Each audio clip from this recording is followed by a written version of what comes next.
দর্শক, আজকে আমি যেই মন্ত্রটা আপনাদেরকে দিতেছি এটা হচ্ছে একটা সারাসারি করানোর কার্যকরী পাওয়ারফুল মন্ত্র। এই নকশাটি দিয়ে আপনি যে কোনো স্বামী স্ত্রীর মধ্যে ছাড়াছাড়ি করাতে পারবেন, ডিভোর্স করাতে পারবেন, তাদের মধ্যে বিচ্ছেদ ঘটাতে পারবেন, ঝগড়া লাগাতে পারবেন।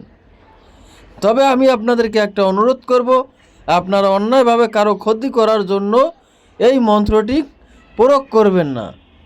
এটা আপনাদের কাছে আমার অনুরোধ রইল। আপনারা এরকম ধরনের মন্ত্র চান বিধায় আমি মন্ত্রটা আপনাদেরকে শেখানোর জন্য দিতেছি। যদি আপনি কারো দ্বারা একেবারেই অতিষ্ঠ হয়ে যান, যাদের দ্বারা আপনার ক্ষতি হওয়ার সম্ভাবনা থাকে, আপনি তাদের জন্য এটা প্রয়োগ করতে পারেন। এই জন্য প্রথমেই আপনাকে মন্ত্রটা মুখস্থ করে নিতে হবে এবং আপনার সেই কাঙ্ক্ষিত দুই ব্যক্তির দুইটা ছবি প্রিন্ট করে নিয়ে আসতে হবে। অর্থাৎ ফোনের ছবি হলে হবে না, ফোনে যদি আপনার ছবি থাকে সেটা আপনি দোকান থেকে কাগজে প্রিন্ট করে নিয়ে আসবেন। এরপরে ওই ছবি দুইটার পিছনে যার ছবি তার নাম লিখবেন এবং তার বাবার নাম লিখবেন। এরপরে আপনারা এই ছবিটার উপরে কিছু কাম সিঁদুর ছিটিয়ে দিবেন। দুইটা ছবির উপরেই কাম সিঁদুর অথবা যে কোনো লাল সিঁদুর আপনারা ছিটিয়ে দিবেন। এরপরে শনিবার অথবা মঙ্গলবার রাতে আপনারা এই মন্ত্রটি 121 বার পাঠ করে ওই ছবি দুইটার উপরে একটি মাত্র ফু দিবেন।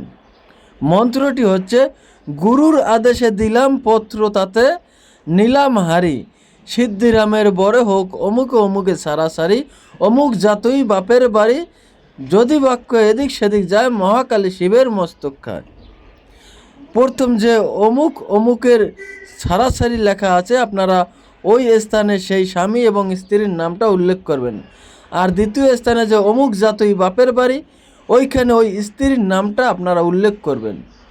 এরপরে এই ছবি দুইটা মাটির পাত্রে রেখে ঢাকনা দিয়ে ডেকে মাটির নিচে পুঁতে দিয়ে আসবেন।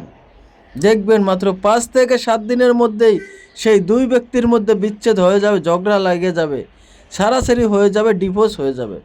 তবে আমি আপনাদেরকে আবারও অনুরোধ করছি, আপনারা কারো ক্ষতি করবেন না। আর এটা করতে হলে অবশ্যই কোনো গুরুর আদেশে কাজটা করতে হবে, কোনো গুরুর অনুমতি নিয়ে কাজটা করতে হবে। গুরুর অনুমতি ছাড়া কাজ করলে ফলাফল নাও আসতে পারে, আবার অনেক সময় দেখা যায় হিতে বিপরীতও হয়ে যেতে পারে। তাই অবশ্যই কোনো সিদ্ধ গুরুর অনুমতি নিয়ে কাজটা করবেন যারা এই ধরনের কাজ করে থাকে। ধন্যবাদ সকলকে, ভালো থাকবেন, সুস্থ থাকবেন। আসসালামু আলাইকুম।